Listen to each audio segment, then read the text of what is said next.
Welcome to the Life After Sugar podcast, the podcast that's not just about sugar, but about your relationship with it and also with food and especially with yourself. So if you want to discover your life after sugar and hear inspiring stories from all kinds of people who also cut out sugar in their way, at their pace, for their own reasons, this is the podcast for you. Because when you take away the sugar, you can finally discover the real sweetness in your life.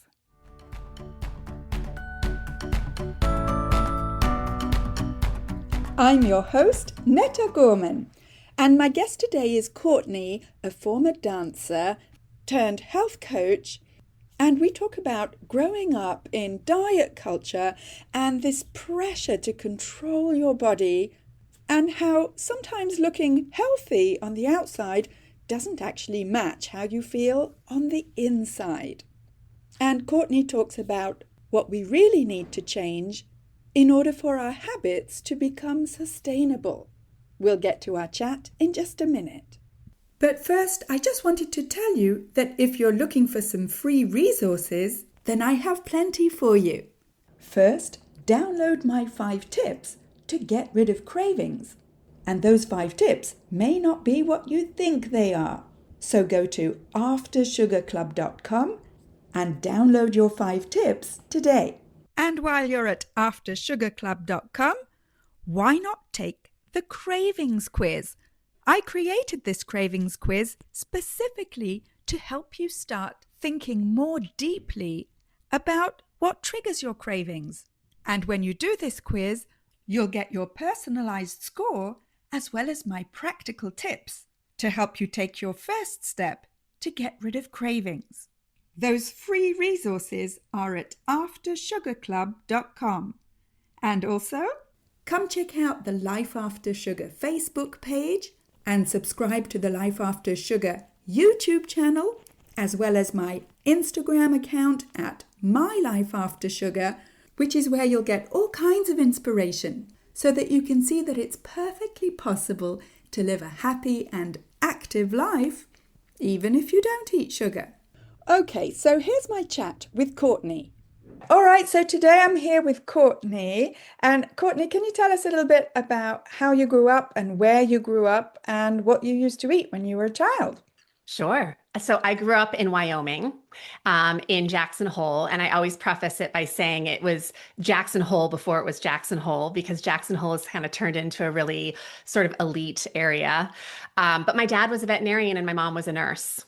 And so I was really fortunate to grow up in the outdoors, and my parents did the best they could with nutrition. But I also grew up with a mom who was constantly dieting and doing really extreme things to try to control her health. But I fortunately, because I grew up in Wyoming, I did grow up eating wild animals, right? My dad was a hunter, so we ate elk and deer and had a lot of protein in our household, and my parents gardened.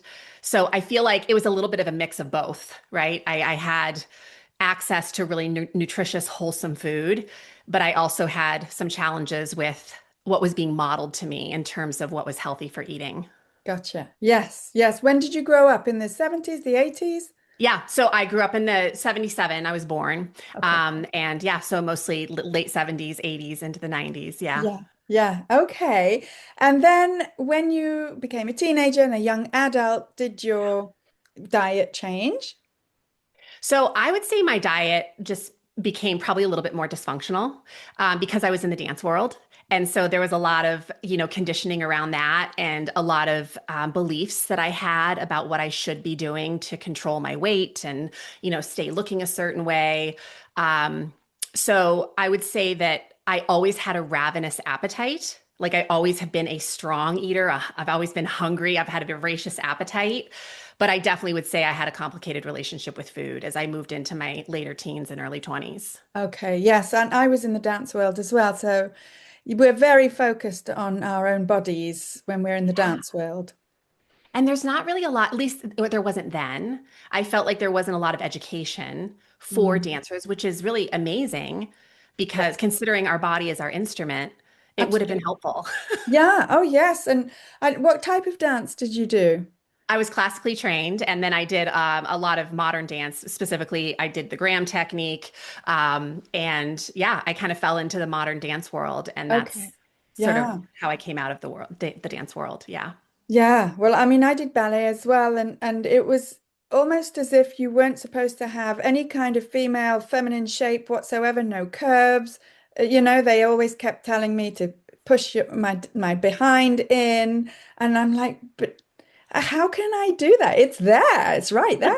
I have these parts. Yeah. And for me, I'm a very muscular, like I'm just naturally a very muscular person. And so I struggled with, not feeling like I was never getting the parts of the pas de deux and the partnering Hmm. because I was harder to lift. And so there was always that in my head too, that I needed to be smaller and thinner and less in order to be more successful. Uh-huh. Yeah, totally relate to that. And so how did you step out of that? Did you? I did. So when I went to college on a dance scholarship, and when I graduated, I had to get very realistic with myself about how I was actually going to pay my bills. Hmm. And so I had been taking Pilates as, a dancer for many years, and someone had made the suggestion that I should go to Toronto and become Stop Pilates certified. So I did. I went up there and I was a part of a year-long program. Cool. And 6 months in, they asked me to stay on and certify teachers for them. And that introduced me to the whole world of wellness and health and all the things. And so I feel like that was really my entry into the work that I do now. Wow. And what is the work that you do now? Yeah, so I call myself a health and self leadership coach, and I've done a lot of things to sort of land in this place.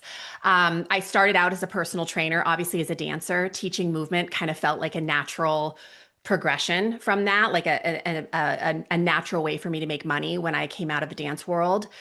But what I realized really quickly is people weren't necessarily coming to me to become better movers. They were coming to work with me because they wanted to feel better. Hmm. And there was a lot more that went into the equation of feeling better than just movement. And Oh, I that's was, that's yeah, a big, big basket to put things in. it is. And I was ill-equipped to have those conversations because I still had a lot of challenges with my own eating. I didn't understand the power of sleep and hydration and managing my stress levels and all the things. So, of course, that just made me hungry for more education. And I went on to study with precision nutrition. I went on to get more. I don't know how much you know about precision nutrition, but it's a nutrition school that's just heavily rooted in behavior change science. So it really looks at the whole human and not just diet and exercise. It's really Yes. looking at the whole equation. And that was great. Like that really opened my mind to so many things. So yeah, I was in the fat loss world for about a decade, which was really fascinating because I helped a lot of people lose a lot of weight and saw the very curious pattern of people regaining their weight. Huh. Yeah. And so that really was challenging me. Like, what am I missing here? What am I not teaching people? What am I not understanding? And that got me into sort of the mindset work, the emotional agility work, really understanding that these were skill sets that help people with sustainability. And again, it was something I wasn't teaching. So I feel like my whole career has been a progression of doing the best I could with what I had in terms of knowledge and Mhm. also learning what wasn't working and Mm. that propelling me into the next thing and learning more to help my clients out. Yeah, yes. Because losing the weight, I mean, as diets have proven over and over again, losing the weight is totally doable. The problem usually is the regaining the weight. That's the problem. Yeah, it is. And it's I know it was so frustrating for so many of my clients and even myself. Like I of course got very involved in the kind of the fat loss process myself because as a dancer, again, this whole reshaping of my body had always been an obsession. And what I recognized is at my leanest weight, I was the most miserable. Hmm. I wasn't happy. I didn't feel healthy. I didn't have energy for the things that I loved. And so there was just a lot that I had to experience through teaching and my own process to Yeah. realize that, okay, hang on a second. Maybe health is a little bit more than this. Yeah, yes, that is a huge mindset shift and a huge sort of step in awareness for you. And at your leanest, you were the most unhappy. Mhm. goes against what most people think, what most women especially, which is once I get to my goal weight, my life will be perfect, I will be perfect and happy. Well, and that's the key right there. Like we postpone our happiness and our confidence and our joy until we achieve this thing. And so often we get it and we realize that, oh, hang on a second, it's still not here. Mm. Yeah. So yeah, I know it is. I think that's what made it so powerful for me was just experiencing that myself that, okay, hang on a second. I have the body I always wanted, and I worked so hard for this and all the things, and it's not what I thought it would be. Mm. Because the other piece is I had to sacrifice so many other dimensions of my life that were equally as important to me in order to do the things that allowed me to be that lean. Mm. For example, For what? example, I didn't spend as much time with my family and friends because I was always working out or obsessing about what I was going to eat for the day. I was always, very meticulous in the way that I organized my day to make sure that the structure was there so I could maintain this leanness. Hmm. I wasn't pursuing things I was interested in. I wasn't spending time on things I was interested in. And eventually, I think that the straw that broke the camel's back is I became a mother. Ah. Yeah. And so I could sustain that for a period of time. And then motherhood hit, which was a whole nother level of responsibility. And I share this in my book, but one of the things that really struck me was when you have a baby, it's very customary for people to come to your home and check on you and see the baby and meet the baby. Yeah. And the comment that I kept hearing from everybody was, wow, Courtney, you lost the baby weight so fast. Like it was the attention was on my weight Hmm. and I bulldozed into motherhood. Like it was not a natural transition for me. It was not a graceful transition for me. It was really mentally and emotionally very difficult. Hmm. And so the fact that I felt like I was internally imploding and yet everyone was focusing on my exterior, Yeah, it was really frustrating. I can imagine. Oh, yeah. Wow. And so, how old were you when you became a mother? I was 35. Okay. And so now you're a mother, and it does shift your priorities, becoming a mother, right? It It did for does. me, certainly. Yes. Yeah. And was that a sort of a trigger for you to actually dig deeper into your relationship with your weight and with food in general? Yeah, I think it definitely was a pivotal moment for me because it was the crossroads between becoming a mom and realizing that everybody was sort of looking at me through the lens of health because of how I looked, but I knew internally I wasn't healthy. Mm. Like, so there was the disconnect there. But then I'd also been working with women for over a decade who were doing all this hard work to change the shape of their body and still not feeling healthy. Hmm. And so it was all of that, I think, that collided together to sort of get me in this place where I was like, okay, hang on a second. I'm not sure that this is just about diet and exercise anymore. And I'm just really curious to have some bigger conversations. And what did you find that it was about? I think it's really about liking who you are as a person, what you do, and why you do it. Ah, wow. Yeah. Which sounds easier said than done. Well, yeah, it sounds like a simple thing, right? But simple isn't easy. But I think it really is that level of peace with who you're being in the world and what you're spending your time on. And I think so much of the diet and exercise world focuses on the what. What are we eating? What are you doing for exercise? What time are you going to bed? And the question that I think we don't ask enough is why do you eat the things that you do?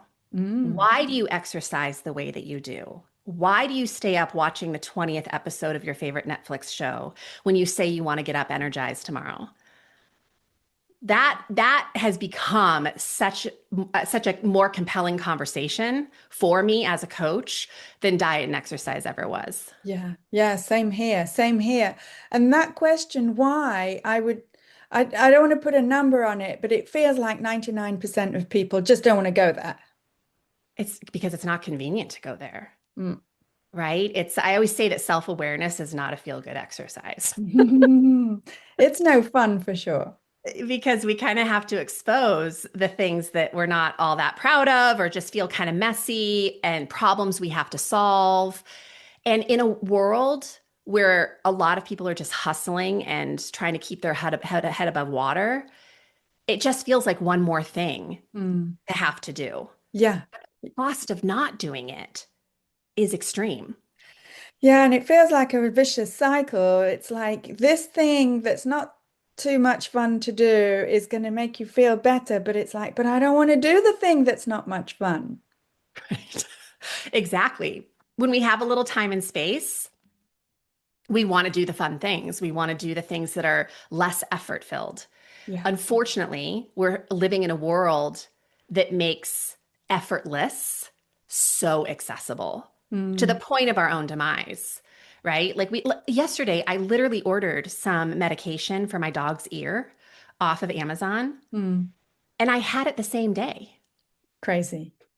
I mean, I didn't have to wait for anything. Mm, And so I think the living in the world of instant gratification, having access to so many what I call false pleasures, things that artificially change our chemistry in the moment, but don't actually offer any long-term wellness advantage. yeah. I think it makes it hard to choose effort.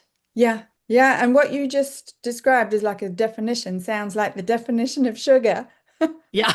It's so the definition of sugar, isn't it? Yeah. Artificially changing our chemistry. Yeah. Yeah. Definitely.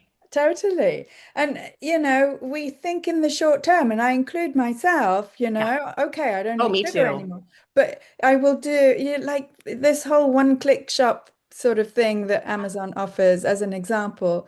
You can extrapolate that to all fields of your life. Yeah. And so in your book, what do you focus on to do with sustainability and making changes that are sustainable?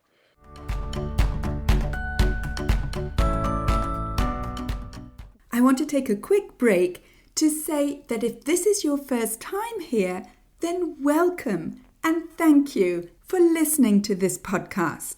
And whether you're new or a regular and you haven't yet rated or reviewed this podcast, could I ask you to scroll down and tap on the stars to rate this podcast and also to write a short review to let me know how this podcast is helping you in your life after sugar. I love reading your reviews.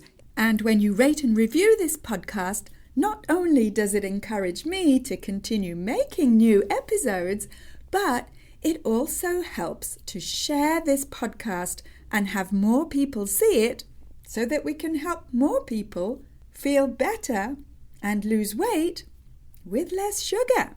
So again, thank you for rating and reviewing this podcast and for spreading the word about sugar.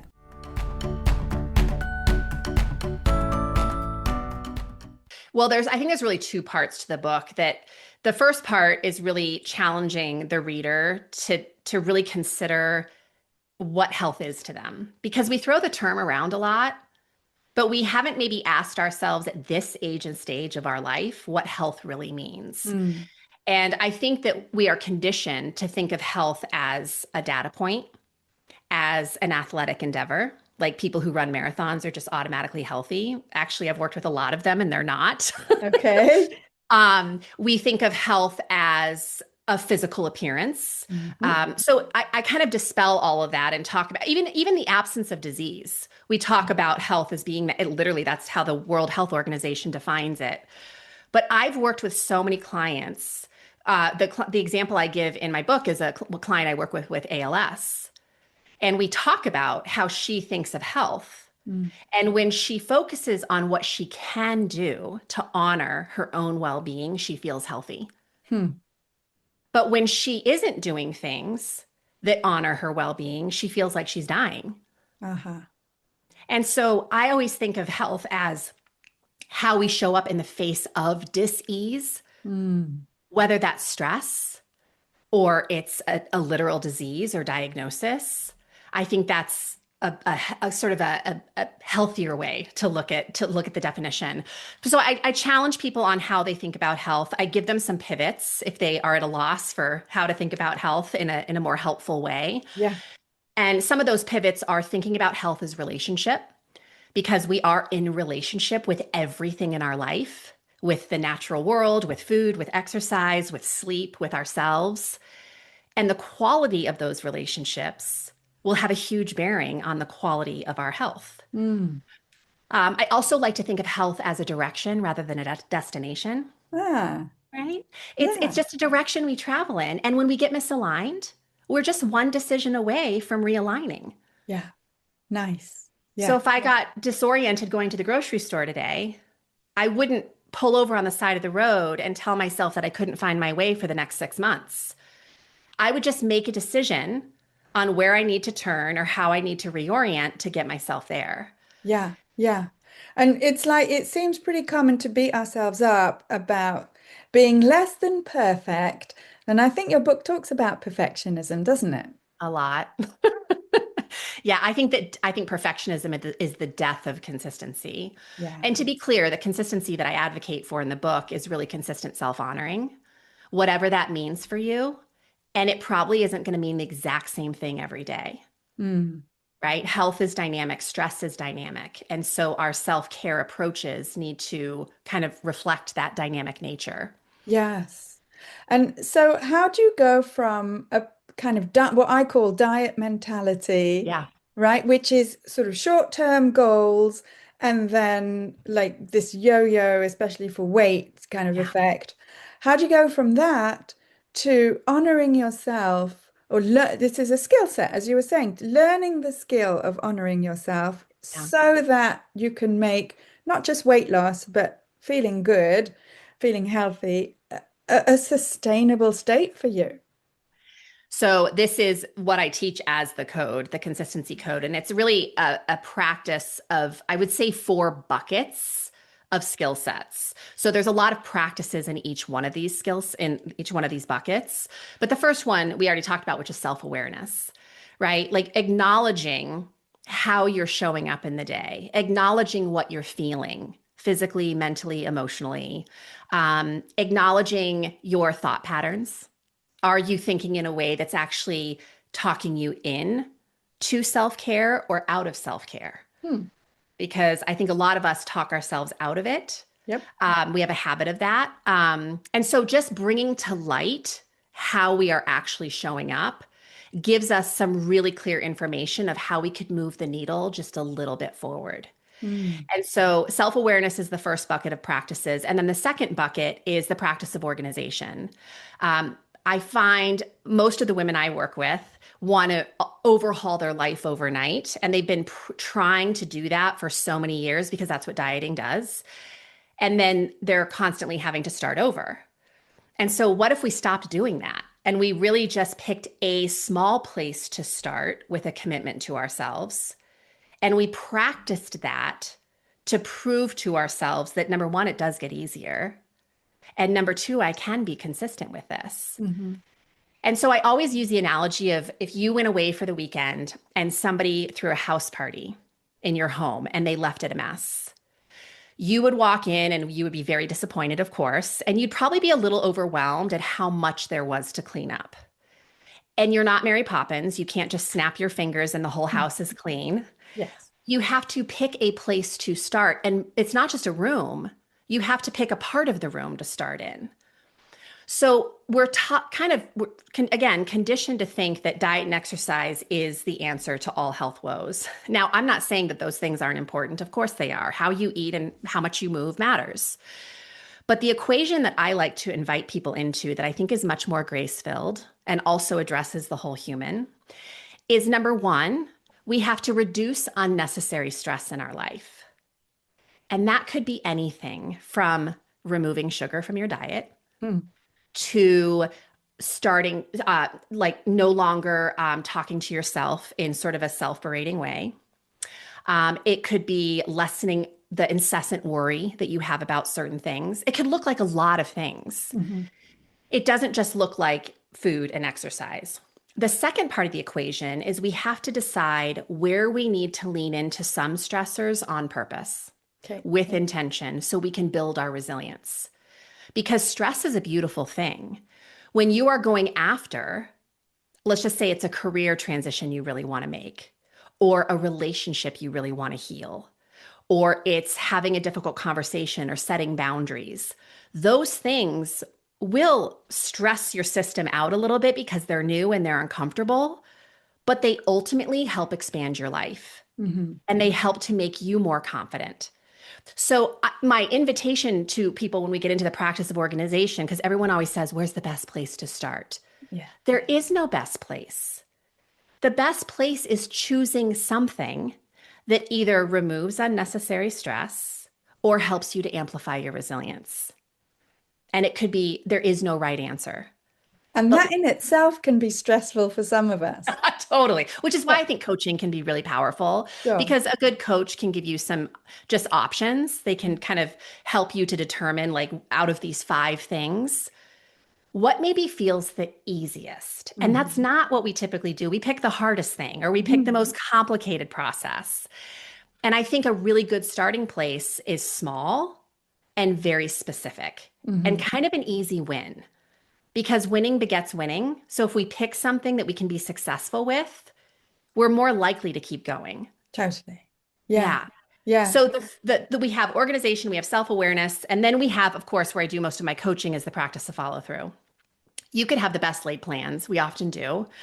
And then we negotiate and rationalize our way out of all the plans. Yep. So there's really kind of three areas of focus in the practice of follow through. The first one is honoring your nervous system. Most women that I work with are kind of pushing the gas pedal down on their nervous system all day long. And then their nervous system crashes at the end of the day, which is why they're reaching for the wine and Netflix and the sugar and all the things. Hmm. And so, what I help them to understand is just the nature of the nervous system. It's meant to oscillate throughout the day, periods of effort and intensity, periods of rest and recovery. And if we can live a little bit more aligned with how the nervous system ebbs and flows, we don't feel like we have to soothe our nervous system so desperately at the end of the day. Yeah.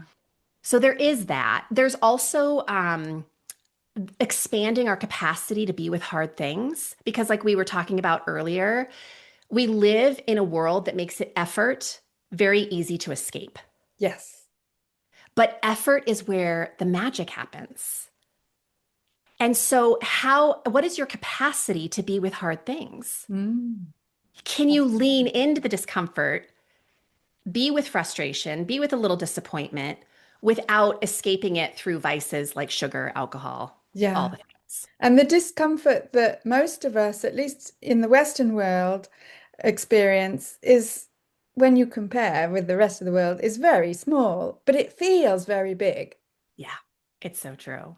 That is so true. And the other piece of follow through, of course, is I always call it parenting your brain, but learning how to think in a way that is useful to how you want to show up, which is different than positive thinking, right? I'm not just like whitewashing it with my clients to say, oh, just think positive, right? No, are you thinking about this in a way that is useful to you? Useful meaning you like how you're showing up. And then the fourth bucket of practices is the practice of realignment, because life throws a lot of curveballs. It throws a lot of unexpected things. Sometimes it throws 10 of them at you in a day. And I have found that the people who are most successful, not just with their health, but in life, they are really good at realigning pretty quickly. Yeah. They don't stay misaligned for months, years, or decades. Yeah. Yes. And it's almost as if, and I count myself as one of those people, I have to say, Yeah, it's almost as if we have a low threshold for feeling crappy. so true. Because once you've tasted it, once you've really tasted feeling good, it's such a big sacrifice to not Yeah. feel that way. Exactly. Yeah. But if you haven't ever felt that, you're going to think that feeling crappy is just Normal. normal. And how many times, I mean, have you heard friends and family, and I hear clients say this all the time, like you're looking at them and you can tell that they don't feel great, right? There's just Mm. low energy, there's kind of reactivity. Um, and there's just not a lot of life in their eyes. And that yet they're saying they feel fine. Yeah. Yeah. And it's really because it's just been so long since you have felt fully alive Mhm. that you've normalized feeling Yes. this. And many women, especially mothers that I come across or that I work with, feel guilty about even the notion of feeling good. Oh my gosh, I love that you're bringing this up. I asked a client the other day, I said, "How good are you at feeling good?" Hmm. And she was like, "What?" But it was exactly what you just said, because so many women, the second we feel good, it's almost like we do something to disrupt the good. Yeah. Like we just can't allow it. And of course, that's when we reach for the things and we start back down the slippery slope because we just don't have a practice of allowing ourselves to feel good. Yeah. Absolutely. Yes. So I feel like you're an expert in making changes, habit changes sustainable. What would be your biggest piece of advice to someone who just is feeling overwhelmed with everything she has to change? Yeah, I would say extend yourself the kindness of just making a decision because I have found time and time again that overwhelm so often comes from not deciding because we have so many options. There's so much possibility. There's so much coming at us. We delay deciding. And if we decide, you know what? It feels like this week it would be really just a great place for me to start with drinking more water because I'm Mm, constantly thirsty or I'm drinking so much coffee. Great. That's a decision. It's a mhm. strong decision. And when we make a decision and we really go all in, and I stress that because so often we make a decision and we start second guessing. Is it the right decision? Is it the decision my sister would have made or my coworker would have made? We almost just kind of take away the power of the decision. Yeah. So don't do that. Make a strong decision, which means you go all in with it and allow yourself to really commit to that thing for the next couple of weeks. And the reason the commitment part is so important is because you're going to mess it up. We Mhm. all do. Nobody does it perfectly. Don't expect it to be perfect. But when you have a day where you're like, wow, man, again, I drank too much coffee today and I didn't drink enough water. Okay, isn't that interesting? Why did that happen? Mm, Again, it goes back to the why. And if I can remind myself, or acknowledge that, I just didn't have water with me today. I didn't have it on me. And so, okay, what a great thing to know. So maybe tomorrow I'm going to make mhm. sure that water's more accessible. Mhm. It's how we learn and it's how we grow. But man, we rob ourselves of that because we're so committed to this idea that progress is linear and it's supposed to be perfect. Our execution is supposed to be perfect. Yeah. Yes. And I think perfectionism for myself and for the women I work with is the sure way to self-sabotage. Yeah, it really is because it makes us feel terrible, right? When Yeah. we're focusing on trying to be perfect. I had a mentor years ago, and this has never left me, who said, perfectionism is for scared people. Hmm. And what she meant by that is that it's when we aspire for perfection, we are often just hiding from doing the work because we're probably going to do it messy and sloppy and imperfect. And that's uncomfortable Yeah. because we have to just accept the sloppiness of life. And that can be hard mentally, it can be hard emotionally, but there's so much reward in leaning into the messiness because it's Mhm. where all the learning, of course, it sounds so cliche, but it's just so true. It is. It It's is. where And all the I'm a learning happens. teacher, and that's what I have to keep telling my students is that you're not supposed to be good when you're learning something for the first time. Yeah. And why, as adults, like where along the lifeline of growing up, did we just kind of make this decision or sort of have this assumption that now that I'm adult, I should just know how to do everything perfectly? I know, What? yeah. What? What? Yeah, like that just makes absolutely no sense. Yeah. And I So, think that is, I think, from my personal experience, what the 50s are for is for yeah, us to realize, okay, what the heck? I'll just do it the best I can. And even then, if it's good enough, it's good enough. yeah. Yeah, it is. There is such a power in giving yourself permission to do B minus work, Yeah. right? And I've always been an A plus oriented person Hmm. to the point of robbing myself of my own health because I had more burnout, I had more stress, I had less time for the things that really nourished me, like my family and friends and being outside. And when I leaned into the discomfort of, like you said, doing it good enough, I think not only did it obviously improve my health, but I think it made everything I put into the world more relatable. Lovely. Yeah. Yes. If someone wants to buy your book, get Yeah. their hands on it, how can they do that? The best place is just go to theconsistencycode.com and they can see all the platforms they can buy it from: Amazon, Barnes and Noble, all the things, Chapters, Indigo. Yeah. Fantastic. Yeah. Fantastic. Thank you. So nice to meet a kindred spirit where imperfectionism brings us together.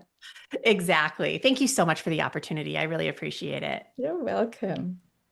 One thing I really appreciate about Courtney's approach is that she's not selling another plan or a set of rules. She's talking about learning how to honor yourself, regulate your nervous system, and stop postponing feeling good until some future version of you finally gets it right. Because if you're anything like me, you've tried perfectionism before and the diet culture, and we know where they got us. And both Courtney and I do recognize that this level of self compassion is easier said than done. Which is exactly why I created the Freedom from Cravings Formula program. Because I created this program specifically to help you go deeper into your relationship with food, especially sugar, and also into your relationship with yourself. And so that you can get guidance and support to help you stop emotional eating, break free from sugar cravings, slim down, and feel more in control around food. In the program, you'll get step-by-step guidance and customized support through the 5-step formula that I've developed so that you can live your life with more energy and fit into your favorite clothes effortlessly, feel confident in your food choices, and ditch the shame and embarrassment that you feel every time your emotions make you slip or fall off the wagon, and so that you never have to feel like you're on some kind of restrictive diet. If you're at the stage of your life when you're finally ready to look after yourself, let's chat. You can talk directly to me on a free clarity call at any time by going to aftersugarclub.com and clicking on Program at the top. You'll also find the link to talk with me with the show notes together with this episode. So go to aftersugarclub.com. Speak to you soon. That's it for this week. Keep in touch and see you soon for another episode.